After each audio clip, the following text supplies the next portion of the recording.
Hello students, we are dealing with the chapter 11 of class 12, that is biotechnology, principle and processes. In this class we will discuss about the insertional inactivation. What is the meaning of insertional inactivation? Actually, the process of biotechnology should be a cost effective. So while we are doing the culturing of host cell on a large scale, then we should have such type of cells which have our desired DNA fragment.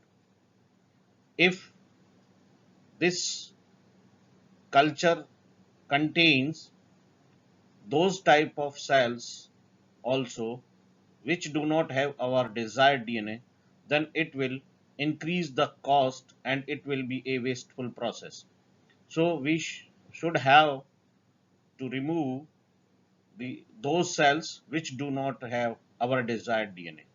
For this selection, we will use this technique, that is insertional inactivation.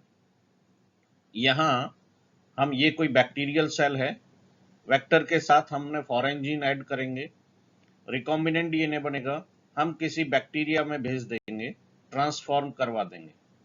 ये हमारे पास वो sales हैं जो हमारे desired DNA से transform हो गई हैं. उसी तरीके से हम वायरस वेक्टर के साथ कर सकते हैं. लेकिन प्रॉब्लम क्या आती है कि हमारे पास वो सेल्स नहीं आनी चाहिए जिनमें हमारा डिजायर्ड फ्रेगमेंट नहीं है, क्योंकि वो सेल्स हमारा डिजायर्ड जो प्रोडक्ट है जिसका जीन हमने इंसर्ट किया है वो उस प्रोडक्ट को नहीं बनाएंगे. इसके लिए हम दो मार्कर्स काम में ले सकते हैं, known as selectable markers and scorable markers. Selectable markers are based on the antibiotics, while scorable markers are based on the reporter genes or visualizer expression genes. Selectable markers में हम एंटीबायोटिक रेजिस्टेंस जैसे penicillin, tetracycline, ampicillin, kanamycin, इसके लिए कोई gene ले सकते हैं. स्कोरेबल के लिए जनरली हम लैक्जेड वाला काम में लेते हैं. तो ये सेलेक्टेबल मार्कर्स क्या है? Typically used to recover transgenic plants cells from a sea of non transgenic plants. ये सेलेक्ट करवा देता है. इसमें सेल्स डिपेंड करेगा आप कहाँ इंसर्ट किया है. एक टाइप की सेल्स की डेथ हो जाएगी, दूसरे टाइप की सेल्स की लाइव रहेंगे. तो आपको जो मास्टर प्लेट है उससे आप अपनी डिजायर्ड कॉलोनी में से सेल्स आइसोलेट कर सकते हो और उन्हें लार्ज स्केल पे कल्चर करवा सकते हो. यहाँ ये आपको विजुअलाइज करवाएगा स्कोरेबल मार्कर्स. आपको जैसे ब्लू व्हाइट कॉलोनी में दो टाइप की कॉलोनीज आपको मिलेंगी, उनमें से जो कॉलोनी आपके डिजायर्ड है उस कॉलोनी को आप सेलेक्ट करके और लार्ज स्केल पे कल्चर करवा सकते हैं. यहाँ जैसे ये है ट्रांसफॉर्म्ड सेल है, ये नॉन ट्रांसफॉर्म्ड है. यहाँ हमारा प्लाज्मिड आया ही नहीं है. अभी हमने ये एक केस लिया है, एक दूसरा केस भी हो सकता है जैसे हम आगे डील करेंगे. यहाँ हमने ये लिया है कि ट्रांसफॉर्म्ड हो गया है प्लाज्मिड के साथ जिसमें कि हमारा डीएनए डिजायर्ड डीएनए भी है. ये दूसरी सेल है जिसमें प्लाज्मिड पहुंचा ही नहीं है. इसको हम जब एम्पिसिलिन मीडियम पे कल्चर करवाएंगे, ओवरनाइट हम इसे छोड़ देंगे तो हमें बैक्टीरियल सेल्स की कुछ कॉलोनीज दिखाई देंगी. वो कॉलोनीज वो होंगी जिनमें एम्पिसिलिन मीडियम जो कि एम्पिसिलिन एंटीबायोटिक जो कि मीडियम में है उसके अगेंस्ट रेजिस्टेंस होगी, और वो रेजिस्टेंस उन्हीं बैक्टीरिया में होगी जिनमें कि हमारा प्लाज्मिड चला गया है. वो केवल वही सेल्स ग्रो करेंगी, बाकी नॉन ट्रांसफॉर्म्ड सेल्स ग्रो नहीं करेंगी. यहां ये तीन केस हो सकते हैं. पहला ऐसा, आपने जैसे सपोज करो आपने प्लाज्मिड लिया, प्लाज्मिड के साथ डीएनए को अटैच किया, जिसे भी आप भेजना चाह रहे हो, जिस भी डिजायर्ड जीन को भेजना चाह रहे हो बैक्टीरिया के अंदर, उसको अटैच किया और हमने एक एक्सपेरिमेंट लगाया जिसमें बैक्टीरिया के अंदर उस प्लाज्मिड को भेजा, ट्रांसफॉर्मेशन करवाया। हमारे पास उस कल्चर में 3 टाइप की सेल्स होंगी। एक ऐसी सेल्स जिसमें प्लाज्मिड गया ही नहीं, मीन्स नॉन ट्रांसफॉर्म्ड सेल्स। इन्हें जिस हमारे प्लाज्मिड में जो जीन्स थे, जो हमने एम्पिसिलिन या टेट्रासाइक्लिन या और कोई एंटीबायोटिक लिया था, यदि इन सेल्स को उसमें ग्रो करेंगे तो because these cells do not have the plasmid, so also do not have the resistance against the concerned antibiotic।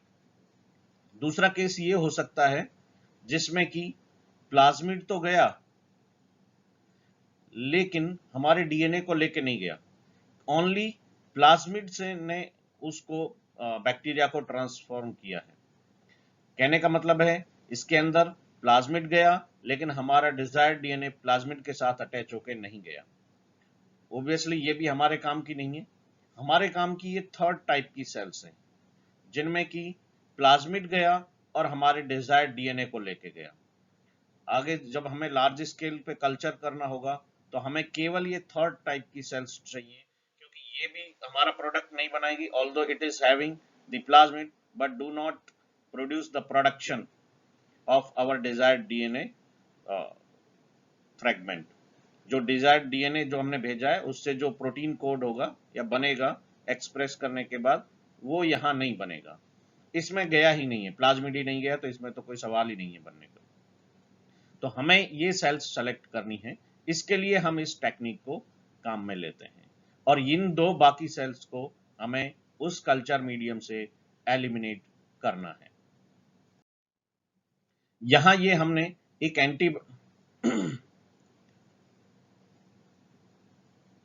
एक वेक्टर लिया है PBR322। ये हमने PBR322 वेक्टर वाली क्लास में पढ़ा था, जिसमें ये इसका स्ट्रक्चर है। इसमें हमने 4 टाइप के जीन्स आइडेंटिफाई किए हैं।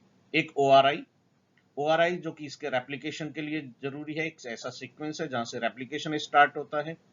ये वो प्रोटीन्स कोड करता है, ये वाला सीक्वेंस जो रेप्लिकेशन के लिए जरूरी है। ये सीक्वेंस वो प्रोटीन कोड करता है जो एम्पेसिलिन मीडियम में इस बैक्टीरिया को सरवाइव करने के लिए रेजिस्टेंस प्रोवाइड करेगा। ये टेट्रासाइक्लिन रेजिस्टेंस जीन उस प्रोटीन को कोड करेगा जो इस बैक्टीरिया को टेट्रासाइक्लिन मीडियम में ग्रो करने के लिए रेजिस्टेंस प्रोवाइड करेगा।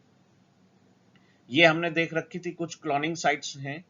अब ये डिपेंड आप पे कर रहा है, एक्सपेरिमेंट पे कर रहा है कि आप कौन सा रेस्ट्रिक्शन एंजाइम काम में ले रहे हैं। सपोज करो आप यहाँ पे हमने ऐसा रेस्ट्रिक्शन एंजाइम लिया है जिसने एम्पिसिलिन वाले डीएनए फ्रेगमेंट के अंदर काटेगा, जहां से काटेगा वहीं हमारा इंसर्ट ऐड हो जाएगा। तो अब हमारा कहने का मतलब है जब एम्पिसिलिन में आप ऐड कर रहे हो तो एम्पिसिलिन जो जीन है वो डीएक्टिवेट हो जाएगा। अब हमें ये देखना है कि हमने किस जीन के अंदर हमारा डीएनए इंसर्ट किया है। उस वाले एंटीबायोटिक को हमें बाद में काम में लेना है। हमने यदि एम्पिसिलिन में, इस एक्सपेरिमेंट में हमने एम्पिसिलिन वाले जीन के अंदर कोई क्लोनिंग साइट सेलेक्ट की थी, उस रेस्ट्रिक्शन एंजाइम को यूज किया, वहां से काटा, सेम रेस्ट्रिक्शन एंजाइम से हमने डीएनए को काटा जो डिजायर्ड डीएनए फ्रेगमेंट है, और दोनों को एनील कर दिया। जब जुड़ने के बाद में जुड़ गए हो तो उसके बाद में हमने पहले, अब हम टेट्रासाइक्लिन मीडियम में इसको ट्रांसफर करेंगे कॉलोनी को। उससे पहले हम इसकी रेप्लिका प्लेट्स बना लेते हैं। उसके बाद यहाँ पे टेट्रासाइक्लिन में केवल वही सेल्स ग्रो कर रही थी जिनमें हमारा प्लाज्मिड गया था, क्योंकि बाकी सेल्स में प्लाज्मिड गया ही नहीं था। इसलिए यहां जब हमने टेट्रासाइक्लिन मीडियम इस प्लेट में डाला तो इसमें से कुछ सेल्स की डेथ हो जाएगी और केवल वही सेल्स ग्रो करेंगी जिनमें प्लाज्मिड गया है। उसकी हमने एक कॉपी बना ली जिसे हम रेप्लिका प्लेट कहेंगे, और एक कॉपी हमारे पास मास्टर प्लेट रहेगी जिसे हम बाद में कंपेयर करेंगे। उसके बाद हमें उसमें उसको ट्रांसफर करना है एम्पिसिलिन मीडियम में। एम्पिसिलिन मीडियम में कुछ सेल्स की डेथ हो जाएगी। अब वो जो सेल्स डेथ हुई है वो कौन सी हैं? वो सेल्स की डेथ हुई है जो एम्पिसिलिन मीडियम में ग्रो नहीं कर पा रही थी। एम्पिसिलिन मीडियम में ग्रो कौन सी सेल्स नहीं कर पा रही थी? वो सेल्स ग्रो नहीं कर पा रही थी जिनके अंदर एम्पिसिलिन रेजिस्टेंस का जीन इंटैक्ट नहीं था, एक्टिव नहीं था, और उसका इनएक्टिवेशन का कारण उसके अंदर डीएनए इंसर्ट था। इसमें जो कॉलोनी में जो लाइव सेल्स हैं, जो जिंदे रहेंगी, लाइव रहेंगी, एम्पिसिलिन के अगेंस्ट रेजिस्टेंस है, वो सेल्स हमारे काम की ही नहीं है। इसमें जो सेल्स डेथ हो गई वो सेल्स हमारे काम की हैं। हमें तो यही सेल्स चाहिए थी जिनकी डेथ हो गई, इसलिए हमें इन सेल्स का लिविंग टाइप चाहिए। उसे हम, हमारी जो मास्टर प्लेट थी यहाँ पे, उस मास्टर प्लेट में हमने ये आइडेंटिफाई कर रखा है, ये कॉलोनी 1 है, ये 2 है, ये 3 है, ये 4 है। इसमें से हम वो देख लेंगे। इनके अलावा जो कॉलोनी इस मास्टर प्लेट में होंगी वो अपनी डिजायर्ड सेल्स की कॉलोनी होगी। तो यहाँ पे हमने, ये हमारी मास्टर प्लेट थी, इसमें हम देखेंगे कि ये सेल्स इसमें डेथ हो गई थी, यहाँ पे डेथ हो गई थी, इसलिए हम मास्टर प्लेट से इन 3 सेल्स को सेलेक्ट कर लेंगे, 3 कॉलोनीज को, क्योंकि ये हमारी वो सेल्स हैं जिसमें प्लाज्मिड भी गया है और प्लाज्मिड के अंदर हमारा जीन ऑफ इंटरेस्ट वो भी गया है। दूसरा मेथड है जिसे हम ब्लू व्हाइट कॉलोनी स्क्रीनिंग कहेंगे। इसके अंदर हम देख के ही, उसमें हमें मास्टर प्लेट बनाने की जरूरत नहीं है, क्योंकि हमारे पास 2 टाइप की कॉलोनीज आएंगी जिनमें से हम विजुअलाइज करके ही पता कर सकते हैं हमारी डिजायर्ड कॉलोनी कौन सी है। ये एक उस टाइप का वेक्टर है जिसमें कि ये ORI सीक्वेंस है जहां से रेप्लिकेशन स्टार्ट होगा। ये भी एक आर्टिफिशियली डिजाइंड है PUC 19। इसका जो लेंथ है वो 2686 लगभग 2.7 KB होगा। इसके अंदर ये एम्पिसिलिन रेजिस्टेंस का जीन है, मतलब ये जिस बैक्टीरिया में ट्रांसफर किया जाएगा उस बैक्टीरिया में एम्पिसिलिन के अगेंस्ट रेजिस्टेंस आ जाएगी। ये इसके साथ लेगजेड जीन अटैच किया हुआ है। कहने का मतलब है यहाँ पे लेगजेड मतलब बीटा गैलेक्टोसाइडेज एंजाइम को कोड करने वाला जीन भी है। इसके अंदर पॉलीलिंकर है, यहाँ पे रेस्ट्रिक्शन एंजाइम्स है की साइट्स हैं जहां पे हम इसको क्लीव करेंगे और हमारे डिजायर्ड डीएनए को ऐड करेंगे। LacZ encodes beta galactosidase. Beta galactosidase converts X gal. X gal एक सबस्ट्रेट है जो कलरलेस है, उसको जब ये तोड़ेगा तो जो प्रोडक्ट बनेंगे वो ब्लू कलर के होंगे। एक्सगाल जिसका chemical name 5 bromo 4 chloro 3 indolyl beta D galactopyranoside है। A vector containing lacZ. इस वेक्टर के अंदर लेगजेड जीन है। Insert DNA fragment into sequence encoding lacZ. हमने इसको जो साइट रेस्ट्रिक्शन एंजाइम की लेगजेड के अंदर है उस रेस्ट्रिक्शन एंजाइम को सेलेक्ट किया है और यहां से क्लीव करके हम हमारे डिजायर्ड डीएनए सीक्वेंस जो कि सेम उसी रेस्ट्रिक्शन एंजाइम से क्लीव किया हुआ है उसे यहां ऐड करवा देंगे।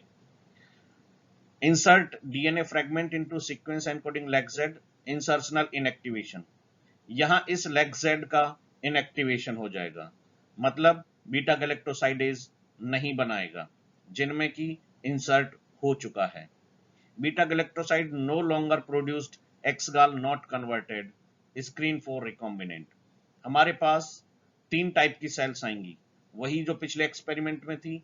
एक टाइप की सेल्स जिनमें वेक्टर गया ही नहीं है, उसको हम यदि एम्पिसिलिन मीडियम पे रखेंगे तो उनकी डेथ हो जाएगी।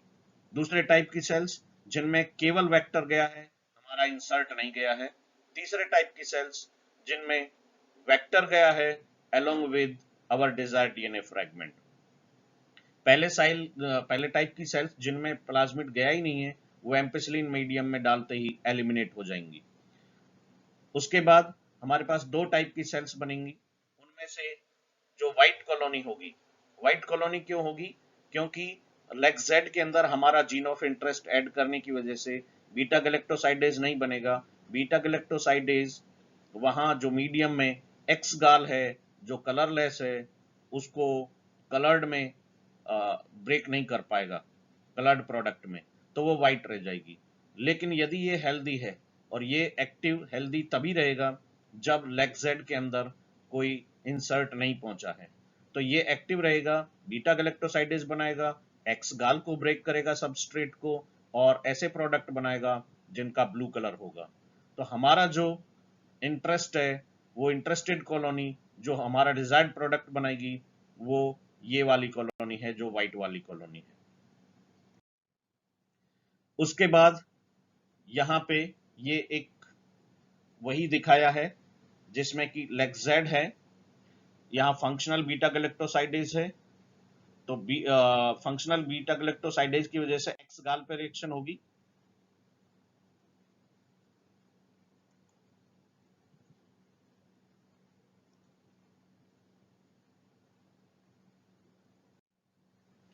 इस तरीके से हम हमारी डिजायर्ड कॉलोनीज को, जिनमें कि हमारा डिजायर्ड फ्रेगमेंट पहुंच चुका है, हम उन्हें आइसोलेट कर सकते हैं, सेलेक्ट कर सकते हैं, और हमारा जो लार्ज स्केल प्रोडक्शन है वो भी कॉस्ट इफेक्टिव होगा, मिनिमम कॉस्ट वाला होगा।